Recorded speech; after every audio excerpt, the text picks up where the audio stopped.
I'll never forget the day I sat in that mahogany-paneled conference room, surrounded by my so-called family, watching their eyes light up with greed as the lawyer read my grandfather's will. One by one, they received their fortunes. Millions of dollars to cousins who never visited him. Millions to aunts and uncles who couldn't remember his birthday. Even the family members who'd mocked him behind his back walked away with checks that could buy mansions. And then came my name. The room fell silent. My heart pounded. The lawyer cleared his throat and said the words that made everyone gasp, "To my grandson Marcus, I leave $1. Just one single dollar." The room erupted in laughter. My cousin Derek actually stood up and high-fived his brother. My Aunt Patricia couldn't hide her smirk. They thought I'd been cut out. They thought the old man had finally seen through me. What they didn't know was that this was only the beginning of the most brilliant revenge story ever crafted. Before we dive into how everything unfolded, if you love stories about justice, karma, and people getting exactly what they deserve, make sure you hit that subscribe button and smash the like icon for Revenge Unleashed. Drop a comment below telling us about a time someone underestimated you. Trust me, you're going to want to stick around for every single twist in this story. My grandfather, William Chen, built his empire from absolutely nothing. He came to America with $47 in his pocket and a dream that everyone told him was impossible. 50 years later, he owned a chain of manufacturing plants that supplied parts to every major automotive company in the country. But money changed our family. It twisted them into creatures I barely recognized. My father, his own son, had stopped visiting unless he needed a loan. My uncles only called when they wanted investments in their failing business ventures. The cousins treated family gatherings like networking events, always angling for a bigger piece of the inheritance pie. But I was different. At least, that's what Grandpa always told me. Every Saturday for 12 years, I'd drive 3 hours to his estate. Not because I wanted money. Not because I expected anything. I went because he was lonely, because his stories about immigrating from Taiwan fascinated me, because playing chess with him taught me more about strategy and life than any business school ever could. While everyone else saw a wealthy old man, I saw my grandfather. The man who taught me how to tie my shoes. The man who came to every single one of my soccer games, even when I spent most of the time on the bench. The man who believed in me when I dropped out of college to start my own small business fixing computers. That business barely made enough to cover my rent in a studio apartment. I drove a 15-year-old Honda that coughed black smoke at stoplights. I ate ramen more nights than I'd like to admit. My relatives loved reminding me of my failures. Derek, who worked at his father's real estate firm and drove a BMW, called me the family disappointment at Thanksgiving dinner. Aunt Patricia told everyone I was wasting my potential. Even my own father looked at me with thinly veiled shame, as if my lack of material success somehow reflected poorly on him. The only person who never judged me was Grandpa. He'd sit in his study, surrounded by books and old photographs, and tell me that real wealth wasn't measured in bank accounts. He said the richest man he ever knew was a janitor in Taipei who smiled every single day and helped everyone he met. I thought those were just nice words from an old man trying to make his struggling grandson feel better. I was so very wrong. The day of the will reading came 6 months after Grandpa passed away from a heart attack. The funeral had been a circus, with relatives who hadn't seen him in years suddenly sobbing dramatically for the cameras. I'd spent the service in the back, too devastated to care about their performances. I'd lost my best friend, my mentor, the one person in the family who actually understood me.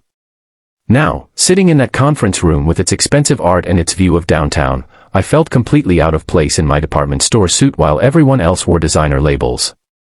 The lawyer, a stern woman named Mrs. Patterson who'd worked with my grandfather for 30 years, began reading the will.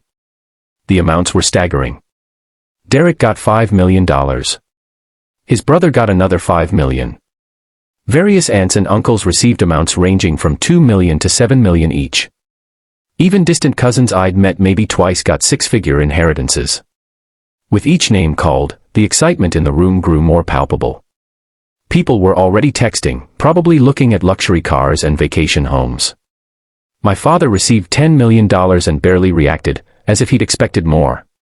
No one seemed to notice or care that Grandpa had just given away over $80 million to people who'd treated him like an ATM machine. Then Mrs. Patterson said my name. To my grandson Marcus Chen, who visited me every Saturday without fail, who played chess with me and listened to an old man's stories, who asked for nothing and gave everything, I leave the sum of $1. The laughter was immediate and cruel. Derek literally pointed at me. $1. Oh man, that's perfect. Even the old man knew you were worthless. Aunt Patricia looked at me with something close to pity mixed with satisfaction. My father wouldn't even meet my eyes. I felt my face burning with humiliation. $83 million distributed to the family, and I got a single dollar. It felt like the ultimate rejection, the final proof that I'd wasted 12 years of Saturdays on a man who saw me as nothing. I stood up to leave, fighting back tears, when Mrs. Patterson's voice cut through the laughter. Please sit down, Marcus. I'm not finished. Something in her tone made everyone go quiet. She was looking directly at me with an expression I couldn't quite read. Professional, but with the hint of a smile at the corners of her mouth. The $1, she continued, is symbolic. It represents the fact that Marcus is the only person in this room who never asked William for money. Who never expected anything. Who visited out of love rather than obligation or greed. She paused, letting her words sink in. The remainder of William Chen's estate, including all controlling interests in Chen Industries, all properties, all investments, and all additional liquid assets totaling approximately $147 million, are hereby left to Marcus Chen, with one condition. You could have heard a pin drop. Actually, I'm pretty sure I heard someone's phone hit the floor. The condition, Mrs. Patterson continued, reading directly from the document, is that Marcus must not share any portion of this inheritance with family members who are receiving distributions in this will. William Chen's exact words were, I've given them enough. Let's see what they do with it. Marcus has already proven his character. Now I want to see theirs. The room exploded. Derek jumped out of his chair, screaming that this was illegal, that I'd manipulated Grandpa, that he'd contest the will. My father looked like he'd been punched in the stomach. Aunt Patricia started crying, actual tears, begging me to remember that we were family. Cousins I hadn't spoken to in years suddenly crowded around me, saying they'd always believed in me, always known I was special. Mrs. Patterson raised her hand for silence. The will is ironclad. William spent 3 years working with the best estate attorneys in the country to ensure it couldn't be contested. He was of sound mind, he was not coerced, and he made his intentions explicitly clear. Furthermore, there's a letter he wanted me to give to Marcus privately, and a video message he'd like played for the family. She pressed a button, and a screen descended from the ceiling. There was Grandpa, sitting in his study, the same chair where we'd played countless games of chess. He looked directly at the camera, and I felt tears spring to my eyes. If you're watching this, I'm gone, Grandpa said, his voice still strong despite his age. And I imagine some of you are very angry right now. Good. You should be. You should be angry at yourselves for the way you treated me in my final years. For the way you saw me as a bank rather than a person. For the way you forgot that family is supposed to mean something beyond transactions and inheritances. He paused, and I could see the sadness in his eyes. I gave you all money in my will because I wanted to see what you'd do with it. I wanted to see if sudden wealth would change you, improve you, make you grateful. But I'm not optimistic. I've watched you all my life. I know your characters. I suspect most of you will waste what I've given you within a decade. Derek started to object, but Mrs. Patterson silenced him with a look. Marcus, Grandpa continued, and now he was speaking directly to me, you're probably confused right now. Probably hurt by that $1. But that $1 represents something priceless. It represents the fact that you never wanted my money. You wanted me. Every Saturday, you drove 3 hours just to spend time with an old man. You listened to my stories even though you'd heard them 100 times. You challenged me at chess even when you knew I'd probably win. You saw me as your grandfather, not as William Chen the billionaire. My throat was tight. Around me, the room had gone completely silent. So here's what I want you to do with my money, Grandpa said. Build something meaningful. Not for revenge, though I suspect watching your relatives' faces right now has been satisfying. He actually smiled at that. Build something that helps people. Create jobs. Support communities. Be the man I always knew you were. And watch carefully what your relatives do with their inheritances. Let it be a lesson in character, in values, in what really matters. The video ended. Mrs. Patterson handed me a thick envelope. Your grandfather's private letter. He asked that you read it alone. I stood up on shaking legs. The family erupted again, with threats and pleas and accusations. Derek got in my face, calling me every name he could think of. My father finally approached, trying to put his hand on my shoulder, saying we should talk about our options. Even Aunt Patricia grabbed my arm, suddenly remembering all the times she'd been so kind to me over the years. I looked at each of them, these people I'd grown up with, these people who were supposed to be my family. And I felt nothing but pity. Grandpa gave you millions of dollars, I said quietly. If that's not enough for you, then nothing ever will be. I walked out of that conference room and didn't look back. The next year was a whirlwind. With Mrs. Patterson's guidance, I learned how to manage the estate. I discovered that Grandpa had been secretly supporting dozens of charities, funding scholarships for immigrant students, and investing in small businesses in underserved communities. I continued all of it and expanded the programs. I took my little computer repair business and grew it into a nonprofit that taught technical skills to at-risk youth. I hired people from the communities Grandpa had cared about, creating hundreds of jobs. And I watched my family, just like Grandpa had predicted. Derek's $5 million disappeared in 18 months. Bad investments in cryptocurrency, a luxury car collection, a failed nightclub venture, and a lifestyle he couldn't sustain. He had to move back in with his parents.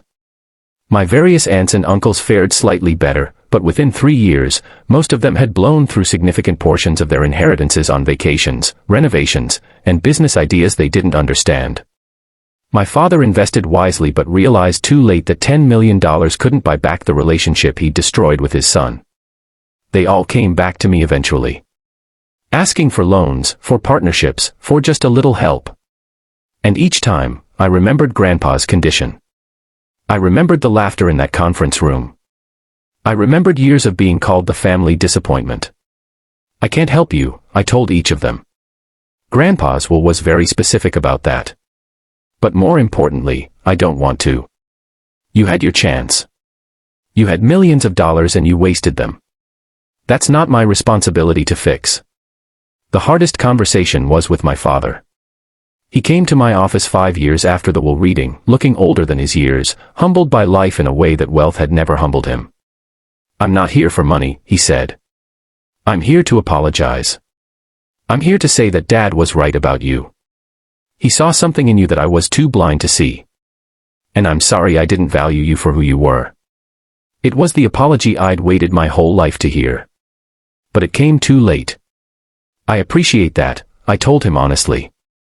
But you're 5 years and $147 million too late. You didn't value me when I had nothing. You don't get to value me now that I have everything. Some people might think that makes me cruel. But it wasn't about revenge. It was about understanding that some doors, once closed, don't get reopened. Some relationships, once broken, can't be fixed with apologies and regret. Now, a decade after that will reading, I sit in an office that looks nothing like my grandfather's study but contains all the same books and photographs. I've created something meaningful with the fortune he left me. Communities have been transformed. Thousands of people have received education and opportunities they wouldn't have had otherwise. And every Saturday, I visit Grandpa's grave and tell him about what I've built. The revenge, if you can even call it that, wasn't planned. It was simply the natural consequence of my family's character meeting opportunity. Grandpa knew exactly what he was doing when he structured that will. He gave them enough money to reveal their true selves, and he gave me enough money to become my best self. That $1, framed on my office wall, remains the most valuable thing I've ever received. Because it represented love, trust, and the wisdom of a man who understood that the truest measure of wealth is what you do when you have nothing, not what you waste when you have everything.